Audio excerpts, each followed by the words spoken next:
Hi hello नमस्कार, स्वागत आहे तुमचं माझ्या मराठी कथा या यूट्यूब चॅनलमध्ये। तर कथेचं नाव आहे अलिबाग भाग 5।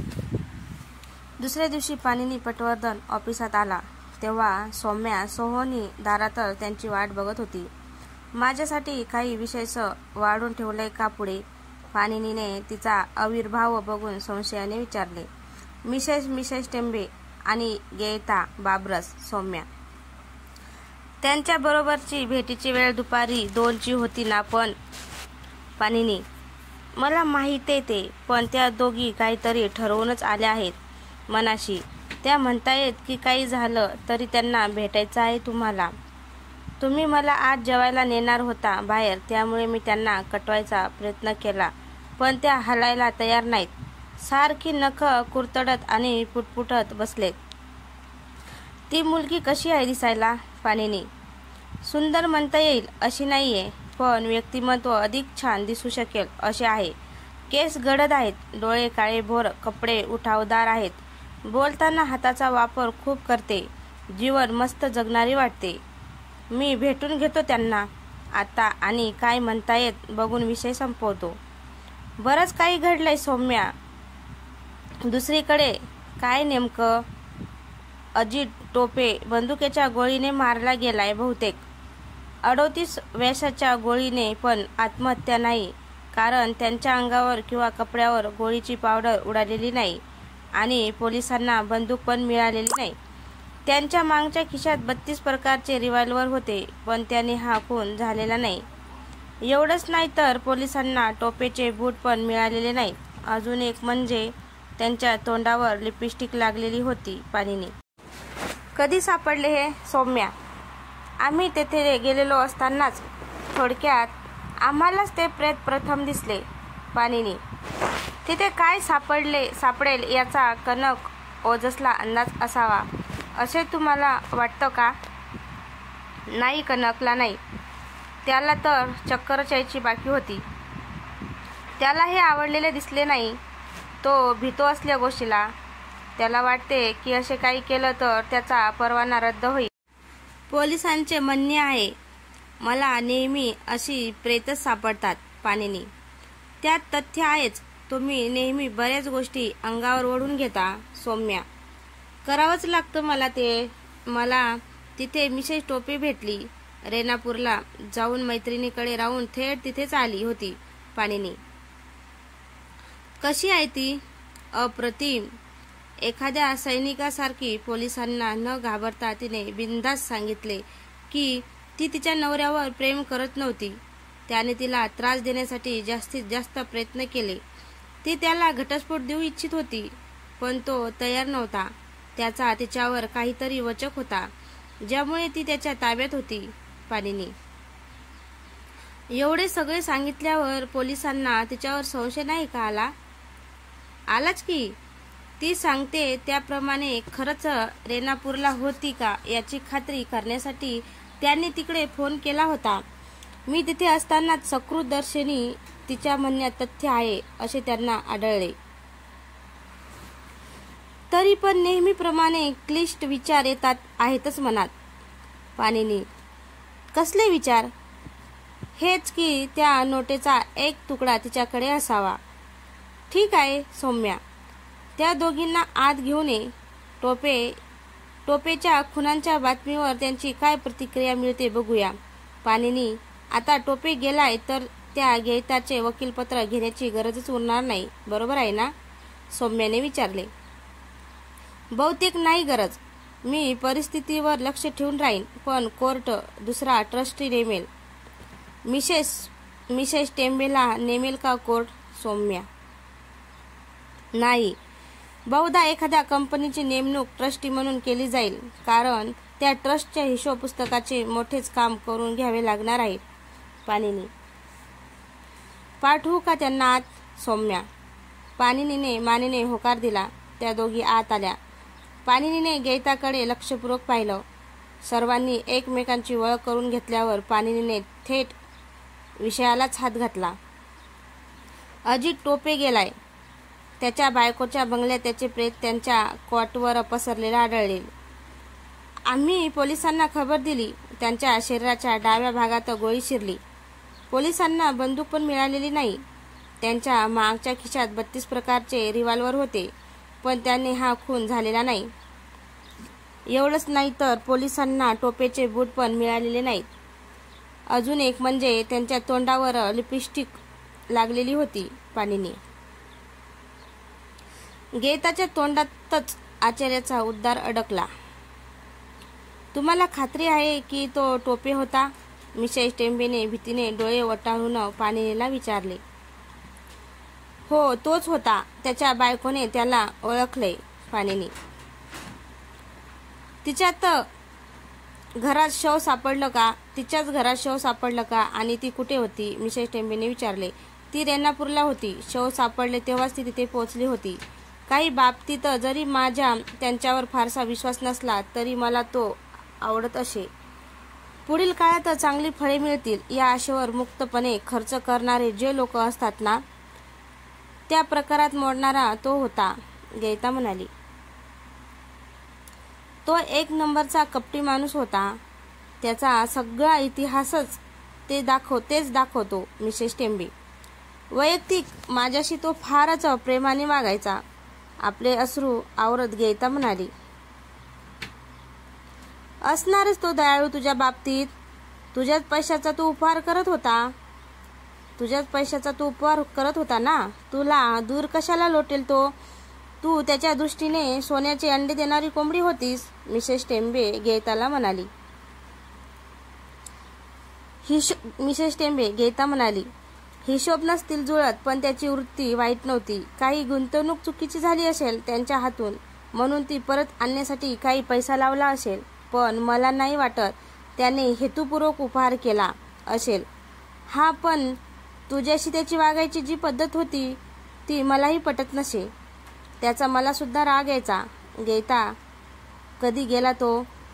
मंगळवारी दुपारनंतर पोलिसांनी शवविच्छेदन करण्याची प्रक्रिया सुरू केली आहे. त्यात त्यांना नेमकेपणाने मृत्यूची वेळ कळेल. पाणीनी या सर्वात गीताची भूमिका काय राहील? मिसेस टेम्बे, कोर्ट आता नवीन ट्रस्टीची नेमणूक करेल. सर्व हिशोबाचे पूर्ण लेख होईल. पाणीनी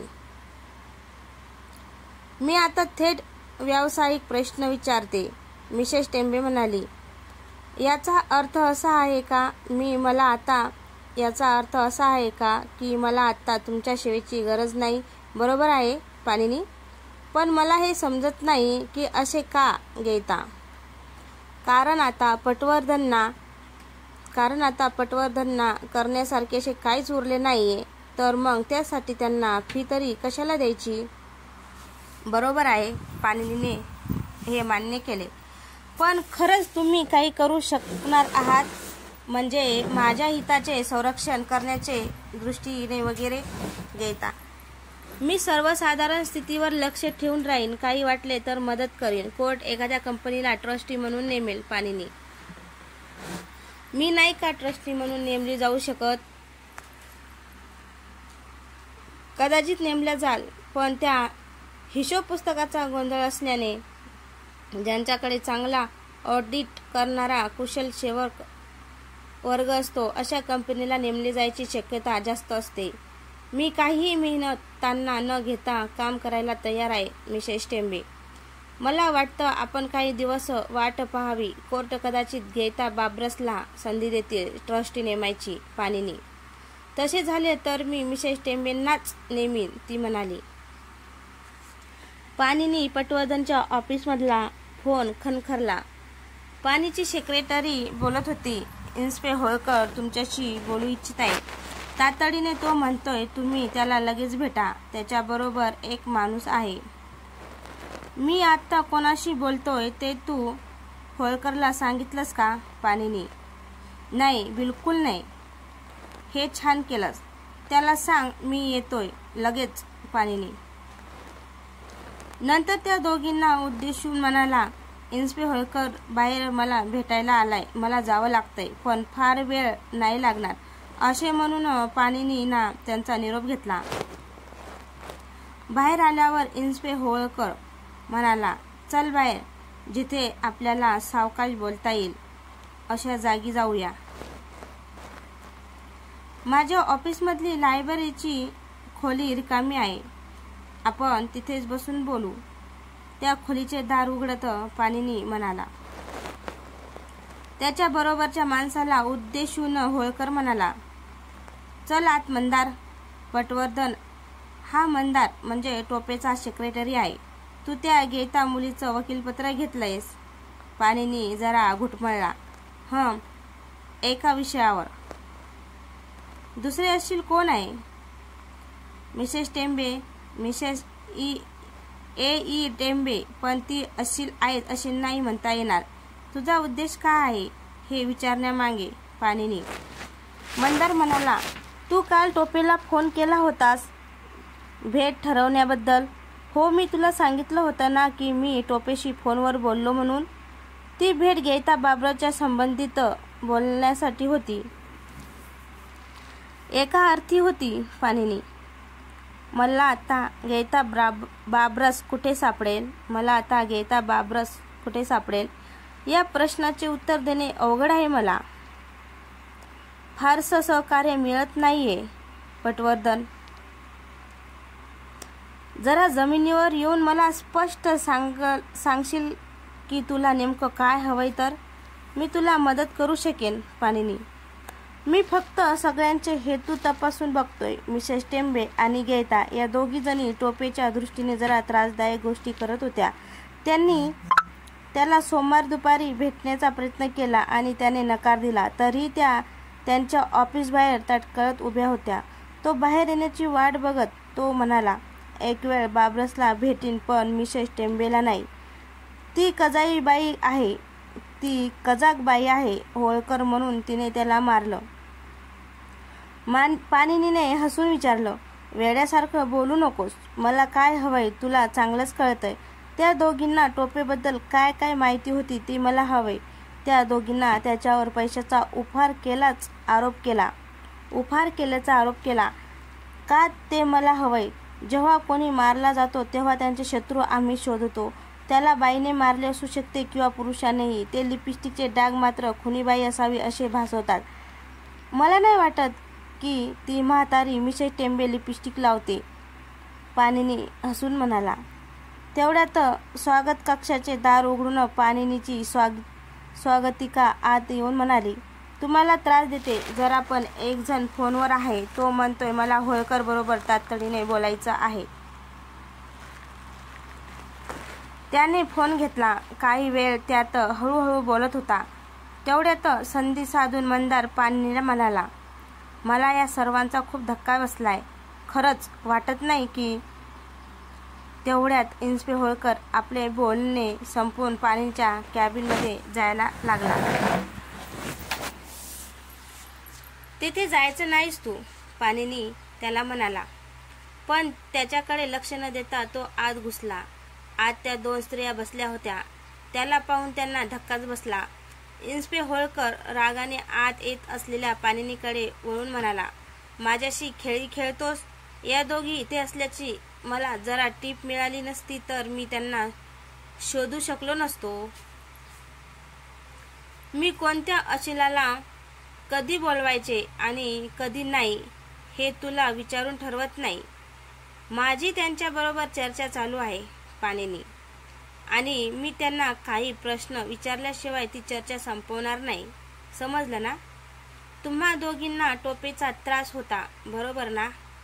मिसेस टेंबेने संवादात सहज सहभागी होत म्हणाले. आम्हालाच नाही तर हुबळीकर हॉस्पिटलला सुद्धा त्याचा त्रास होता. तो मेला हे पटवर्धनने तुम्हाला सांगितलंच असेल. त्याला भेटायला तुम्ही सोमवारी त्यांच्या ऑफिसमध्ये गेलात. त्याने भेट नाकारली. फार तर बाबरसला भेटायची तयारी दाखवली. तरी तुम्ही थांबलात. शेवटी भेटलात की नाही आणि कुठे आणि किती वाजता? तो ज्या ठिकाणी गाडी लावतो तिथेच थांबून राहिलो. शेवटी तो 4:30 ते 4:45च्या सुमाराला भेटलो. तो बाहेर आला तेव्हा मिसेस टेंबे त्याला दमदाटी केलीत. होळकर. त्यांच्या या प्रश्नावर मिसेस टेंबे एकदम सटकली, पण नियंत्रण राखत तिने प्रतिप्रश्न केला. दमदाटी? आवडला मला तुमचा प्रश्न. या माणसाने मला अटक करायची धमकी दिली होती.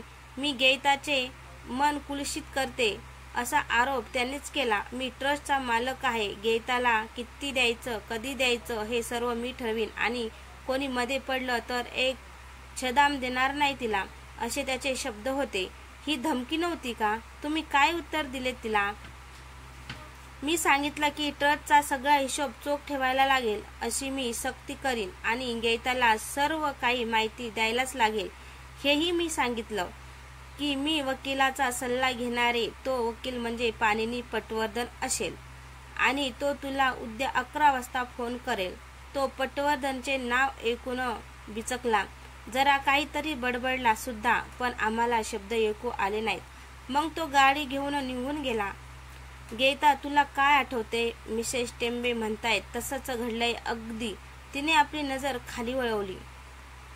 अस्पष्ट स्वरात ती म्हणाली, मला आठवतंय त्याप्रमाणे सगळं अगदी जसंच्या तसं नाही घडलं. तो एवढा काही कोपिष्ट झाला नव्हता जेवढे मिसेस टेंबे सांगतायत. झाला होताच तो कोपिष्ट. शिवीगाळ पण केली त्याने. मिसेस टेंबे, मला वाटतं की मी जेवढी ओळखते त्यांना म्हणजे टोपे न तेवढी मिसेस टेंबे नाही ओळखू शकल्या. तो घाईत असतो तेव्हा तो खूप निराश झाल्यासारखा वागतो आणि त्यावेळी तो खूप घाईत होता. हो, त्याने एकी बरोबर भेट ठरवली होती. तो म्हणाला होता खरं. मिसेस टेंबेने मान्य केले. खाजगी भेट? होळकर, नाही, व्यावसायिक भेट. आणि त्याची त्याला काळजी वाटत होती. गेयता, तू उगाच त्याला झुकते माप देते आहेस. तो नीच माणूस होता, शिवराळ होता. मिसेस टेंबे बरोबर नाही सांगत तुम्हाला. मी मगाशी सांगितलेल्या मतावर ठाम आहे. गेयता, मंदार म्हणाला, मी तुम्हाला जे टोपेबद्दल सांगितलं होतं ते गेयताच्या मतामुळे पक्क झालं. तू म्हणालास की त्या दोघी बाहेर वाट बघत आहेत हे टोपेला माहीत होते. इन्स्पे होळकर मंदारला म्हणाला. आणि त्याची ज्या बाईबरोबर भेट ठरली होती ती कोण होती आणि तिच्याशी काय काम होते त्याचे? त्याला माहीत होते असा माझा अंदाज आहे. जिला भेटायला तो जाणार होता तिचे नाव नाही माहिती मला, पण ती त्याला फार त्रास देत होती. मंदार म्हणाला. मंगळवारी टोपे सकाळी किती वाजता ऑफिसला आला होता? 9:30-10च्या दरम्यान आला होता. ऑफिसला आल्यावर काल आपण कुठे गेलो होतो ते काही सांगितलं त्यांनी? एका शब्दाने नाही. काल आपण कुठे गेलो होतो ते काही सांगितलं नाही त्यांनी, एका शब्दाने नाही. त्याच्या वर्तनावरून काय वाटत होतं तुला? तो थोडा मोकळा झाल्यासारखा वाटत होता. इन्स्पे होळकर मिसेस टेंबेकडे वळला. तुम्ही पुन्हा मंगळवारी त्याला भेटायला गेलाता का? ती अस्वस्थपणे खुर्चीत हलली. मला वाटलं की त्याला एक संधी द्यावी. पुन्हा तुम्ही पटवर्धन टोपेला फोन करेल अशी व्यवस्था करणार होतात. पटवर्धन सारखा वकील गेयताची वकिली घेणार म्हटल्यावर टोपे घाबरेल आणि तडजोडीला तयार होईल असा तुमचा कयास होता आणि तो तयार झाला की पटवर्धनला काम द्यायचेच नाही, त्याच्या फीला टांग मारायची असा डाव होता तुमचा. मी असले काहीही केलेले नाहीये, मिसेस टेंबे म्हणाली. पण ती पाणिनी होळकरच्या नजरेला नजर देऊ शकली नाही. मुळात तुम्ही तिथे गेलातच का? म्हणजे तसं पाहिलं तर मी सांगायला गेले होते की पटवर्धन गेयताचे काम बघणार आहे. इन्स्पे होळकर हसला. तेवढंच कारण होतं. ठीक आहे, चला मानू, एक वेळ तुमचं खरं आहे. कधी गेलात तुम्ही? मिसेस टेंबेने मंदारकडे सहेतूक पाहिले. या सेक्रेटरीला माहिती आहे. दुपारच्या थोडंसं आधी. तेव्हा टोपे ऑफिसमध्ये नव्हता. त्याच्या सेक्रेटरी म्हणाला की तो नव्हता. पण तुम्ही त्यांच्यावर विश्वास नाही ठेवलात. पुन्हा तुम्ही पार्किंगमध्ये गेलात. मी बघितलं तिथे आहे का तो. मग त्याला शोधायला तुम्ही क्लबमध्ये गेलात. बराच वेळ तिने उत्तर दिले नाही. मग ती म्हणाली, हो. त्या दरम्यान तुम्ही टोपे कुठे कुठे आहे ते तुम्ही शोधून त्याचा मागोवा काढत त्याच्या बायकोच्या घरी म्हणजेच जिथे त्यांचे शव सापडले तिथपर्यंत पोहोचलात. तिथे त्यांच्याशी तुमचं शेवटचं बोलणं झालं, बरोबर आहे की नाही मी म्हणतोय ते मिसेस टेम्बे? तिने चिडून होळकरच्या डोळ्यात पाहिलं. मी असेल काहीही केलं नाही, ती म्हणाली. माझ्यावर असले आरोप करण्याचा तुम्हाला काहीही अधिकार नाहीये. मी तुम्हाला या कारणास्तव अडचणीत आणू शकते. लक्षात ठेवा. तुम्ही मंगळवारी दुपारी 1 वाजता कुठे होता मिसेस टेम्बे? मला आता लगेच नाही, थांबा सांगते. माझी ब्युटी पार्लर बरोबर 12:30 वाजता भेट ठरली होती. आणि तुम्ही कुठे होता मिस बाब्रस? तुम्हाला हॉकी खेळाडू कुसुमाकर गिरम माहीत असेल ना? त्याचे कुटुंब समाजात प्रतिष्ठित कुटुंब म्हणून ओळखले जाते. त्यांच्याबरोबर मी जेवायला गेले होते, गीता बाब्रस म्हणाली. इन्स्पेक्टर होळकर फोन ठेवलेल्या टेबलाकडे गेला. मला पोलीस स्टेशनला जोडून द्या. टोपेचे शव विच्छेद करणाऱ्या डॉक्टरशी मला बोलायचं आहे. मी फोन चालूच ठेवतो. पटवर्धन, आधी मला बोलायला परवानगी नव्हती, पण आता मला तुम्हाला सांगायचं आहे. टोपेने शेवटच्या क्षणी गीता बाब्रससाठी एक मोठी फायद्याची गोष्ट केली होती. सीबर्ट कंपनीचे 10,000 शेअर्स विकून वेस्टर्न माइंड या कंपनीच्या शेअर्समध्ये गुंतवणूक केली होती. 50 लाखाचा व्यवहार होता. मंदार म्हणाला. वेस्टर्न माइंड ही कुठली कंपनी आहे? लिस्टेड आहे. मी कधी नाव ऐकलं नाही मिसेस टेम्बे. मी पण नाही ऐकलं. पाणीनी त्याने खास तज्ज्ञ माणसाचा सल्ला घेतला होता. त्याला खास आतली बातमी लागली होती की हे शेअर्स घेणे फायद्याचे ठरेल म्हणून. या व्यवहाराचा चेक तू ब्रोकरला कधी दिलास पाणीनी? मंगळवारी. तुम्ही मला फोन केलता ना, त्यानंतर लगेच. आणि मुख्य म्हणजे त्याने रोख म्हणजे बेअरर चेक माझ्याकडे दिला ब्रोकरला देण्यासाठी. टोपे ऑफिसमधून कधी बाहेर पडला पाणीनी?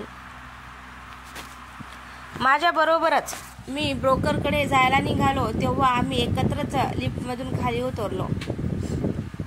त्याने सांगितले नाही तुला कुठे जातोय ते? तेव्हा नाही सांगितले. नंतर फोन केला मंगळवारी दुपारी, पण कुठून बोलत होता ते नाही सांगितले. म्हणजे आपल्याला शेवटचे समजल्यानुसार पाणीने काहीतरी बोलायला गेला. पण इन्स्पेक्टर होळकर त्याला अडवत म्हणाला, पटवर्धन थांब जरा. नंतर फोनमध्ये म्हणाला, हां डॉक्टर, मला समजलं की तुम्ही अजून पूर्ण काम केले नाहीये, पण तरी जेवढे झाले त्यावरून तुम्ही अंदाज देऊ शकता ना मला? टोपे, नक्की किती वाजता गेला हे मला हवंय. खोलीच्या तापमानाशी काय संबंध? बरं ठीक आहे. नाही पण मग ते पुराव्याशी जुळत नाही. किती उशिरात उशिरा 10 वाजता नाही असू शकत. तुम्हाला ते 3 ते तास तरी पुढे न्यावे लागेल. मला किंवा आमच्या पोलीस विभागाला वेड करू नका. शव विच्छेदन विभागाचा प्रमुख पदावर तुम्हाला जायचं आहे. त्याने फोन आदळला. पाणीनीने हसून गीता बाब्रसकडे पाहिले. नंतर होळकरला विचारले, काय म्हणाले डॉक्टर? त्यांनी त्यांचे काम अजून पूर्ण केलेले नाहीये. मी त्यांना सांगितले होते की शव पोलीस चौकीत आल्यावर ताबडतोब कामाला सुरुवात करा. हे डॉक्टर जमात म्हणजे कटकटच असते. पाणीनी पटवर्धन मिसेस टेम्बेकडे बघून म्हणाला, हसला. तुम्हाला समाधानाची बाब आहे मिसेस टेम्बे. तुम्ही टोपेला क्लबमध्ये भेटला नाहीत, त्याचा पाठलाग करत बायकोच्या घरापर्यंत आला नाहीत आणि त्याला गोळी घातली नाहीत. हे सर्व सिद्ध करण्यासाठी तुम्हाला असे सिद्ध करावे लागले असते की तुम्ही त्यावेळी दुसरीकडेच होता. उदाहरणार्थ तुम्ही म्हणालात त्याप्रमाणे ब्युटी पार्लरमध्ये. पण आता हे सर्व सिद्ध करत बसण्याची तुम्हाला गरजच नाही, कारण आत्ताच फोनवरून डॉक्टरांनी होळकरला सांगितले आहे की टोपे मंगळवारी सकाळी 10च्या आधीच गेलाय. फार कल्पनाशक्ती चालवू नका पटवर्धन. तू ऐकलं नाहीयेस डॉक्टर काय म्हणाले मला ते? होळकर पाणिनीने फोन उचलला. स्वागतिकेला म्हणाला, डॉक्टर आणि होळकरचे फोनवरील संवाद तू ऐकले आहेत ना? हो सर, तिने उत्तर दिले. इन्स्पेक्टर होळकर एकदम चेहरा पडून बसला. मंदार म्हणाला, मला कळत नाही 10 वाजता कसा जाईल. मंदार म्हणाला, मला कळत नाही 10 वाजता कसा जाईल तो. मी तिच्याशी दुपारी फोनवर बोललोय. तो अगदी धडधडीत जिवंत होता तेव्हा. तू त्यांच्याशी फोनवर बोललास, प्रत्यक्ष नाही. जो बोलला त्याने आपण टोपे बोलतोय असे सांगितले. पाणिनी, पण मी त्याचा आवाज ओळखला. आवाजाची हुबेहूब नकल केली जाऊ शकते. इन्स्पेक्टर होळकर म्हणाला, टोपे ऑफिसमधून बरोबर किती वाजता बाहेर पडला होता? मंदार, पटवर्धनचा त्याला फोन आल्यावर. लगेच तो आणि मी एकत्रच बाहेर पडलो. पण मला वेळ नक्की नाही सांगता येणार. इन्स्पेक्टर होळकर म्हणाला, पटवर्धन, तू सांग, तुझा त्याला फोन किती वाजता झाला? मला नक्की आठवत नाही आता. आपण फोन लावण्यापूर्वी घडलेल्या प्रसंगाचा विचार करून मी अंदाज लावू शकतो. एवढा का आखडतो आहेस पटवर्धन? तुझ्या अशिलाकडे खुनाच्या वेळी तिथे नव्हते असे सिद्ध करण्याजोगे काही असेल तर ते संशयातून मुक्त होतील. स्पष्ट सांगून टाक. वेळेचे गणित होळकर. मला वेगळ्याच गोष्टीचा तपास करायच्याच आधी त्या वेस्टर्न माइंड कंपनीच्या शेअर्सबद्दल. पाणिनी, तू विषय टाळतो आहेस पटवर्धन. पुढच्या वेळी तुझ्या अशिलाशी मला बोलायचं असेल आणि ते तुझ्या ऑफिसात असतील तर मला गंडवायचा प्रयत्न करायचा नाही. तू तुझ्या या अशा वागण्याने एक दिवस स्वतःला अडचणीत आणणार आहेस, लक्षात ठेव. पटवर्धन होळकरने दम भरला. चल मंदार, निघूया आपण. तो गेल्यावर पाणिनी त्या दोघींना म्हणाला, मी तुम्हाला सांगितलं होतं की तुम्हाला यापुढे काही मदत करण्याजोगे माझ्याकडे राहिले नाही. पण आता मी सांगतो की मी करू शकतो. काय म्हणायचं तुम्हाला पटवर्धन? मिसेस टेंबेने विचारले. त्या वेस्टर्न माइंड कंपनीच्या शेअर्सबद्दल मला आणखी माहिती काढायची आहे. आपण तो खरेदी व्यवहार रद्द करू शकतो. पण मला समजत नाही कसे करणार आपण हे मिसेस टेंबे. मलाही नाही समजत आत्ता तरी. पण इन्स्पेक्टर होळकर चांगलाच अडकलाय. शव विच्छेदन करणारा डॉक्टर म्हणतोय की टोपे ऑफिसातून बाहेर पडल्यावर पुढच्या 10 ते 15 मिनिटातच मारला गेलाय. बरं, मग त्याचे काय? मेलेला माणूस शेअर खरेदी करू शकत नाही, म्हणजे या कारणास्तव आपण तो खरेदी व्यवहार रद्द करू शकतो. मिसेस टेंबे आणि गीताने परस्परांकडे पाहिले. पण समजा ही खरेदी म्हणजे खरंच चांगली गुंतवणूक असेल तर मग आपण शांत राहायचे. आता तुम्ही निघा, मला माझे काम करू दे, पाणिनी म्हणाला. त्या दोघी उठल्या. बटर बाब्रसने पाणिनीशी हस्तांदोलन केले. माझा तुमच्यावर पूर्ण विश्वास आहे पटवर्धन. मी तुमच्या नावाचा वापर करून तुमच्याशी प्रतारणा केली किंवा फसवले असे नका समजू. मला टोपेला दाखवून द्यायचं होतं की पटवर्धनला मी माझं वकीलपत्र देणार आहे आणि तुमची व त्याची फोनवरून भेट घडून आणून मी ते खरंही करून दाखवलं. मिसेस टेंबे म्हणाली. जाऊ द्या आता ते सगळे. तुम्ही त्यांच्याशी शेवटच्या क्षणी काही तडजोड करायचा प्रयत्न केला असता तरी मला चाललं असतं. पाणिनी. त्या दोघी निघून गेल्यावर सौम्या पाणिनीला म्हणाली, कैदाशीन? पाणिनीने मान हलवली. माझ्या ब्रोकरला फोन लाव सौम्या. वेस्टर्न माइंड कंपनीबद्दल जेवढे शक्य आहे तेवढे सांग म्हणावे त्याला. मंगळवारी सकाळी या कंपनीत 50 लाखाचा व्यवहार कोणी केला ते चौकशी करायला सांग. तुम्हाला टोपेचे ब्रोकर बुटाला शी बोलायचे आहे का? सौम्या. आत्ता इतक्यात नाही. त्यांच्याशी बोलण्यापूर्वी मला माझी आयुध तयार ठेवावी लागतील. काय एवढी तयारी सौम्या?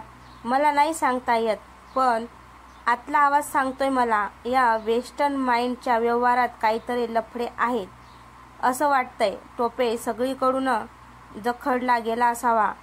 त्याला माहीत असणार की आदिती हुबळीकर त्याला अडचणीची ठरू शकते. त्याची सोमवारी रात्रीची भेट ज्या स्त्रीबरोबर होती ती म्हणजे आदितीच असू शकते. कनकला फोन लाव सौम्या आणि त्याला सांग की राजेंद्र पळशीकरला शोधून काढ. तसंच त्या वर्तमानपत्रवाल्यांचा फोन लाव आणि सांग की छोट्या जाहिरातीत खालीलप्रमाणे जाहिरात द्या आणि तुमचे प्रश्न आणि तुमचे प्रत्यक्ष किंवा फोनवरून बोलणे झाले पाहिजेत. फोनवर झाले तर नावाचा उल्लेख करू नये, पण अचूक अशी जास्तीची माहिती मिळाली पाहिजे. सौम्याने विचारले. ठीक आहे, आणखी काही हवंय?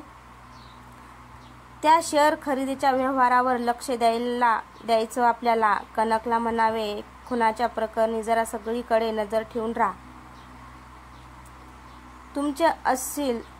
तुमचे असतील जर यात अडकले नसतील तर कशाला लक्ष द्यायला सांगायचं कनकला? कारण मी सापळ्यात अडकलोय. मला वाटतंय की कोणीतरी स्त्री वाटेल त्या वेळी आपल्या ऑफिसात येईल. त्याच हातात त्या नोटेचा तुकडा असेल ज्या हाताने तिने टोपेवर बंदूक रोखली आणि ती म्हणेल माझी वकिली घ्यायची आहेस तू पटवर्धन. म्हणजे शेअरचा व्यवहार झाला का? पूर्ण याची चौकशी करण्यासाठी सेक्रेटरी मंदारला मंगळवारी दुपारचा फोन आला. तो टोपेचा होता. यावर तुमचा विश्वास नाही का सौम्या? विच्छेदन करणाऱ्या डॉक्टरांचा नाही. चल सौम्या बस चाल, झालं काम आपलं, पाणिनी म्हणाला. तर मित्रांनो, तुम्हाला ही कथा कशी वाटली? कथा आवडल्यास लाईक कमेंट शेअर करायला विसरू नका.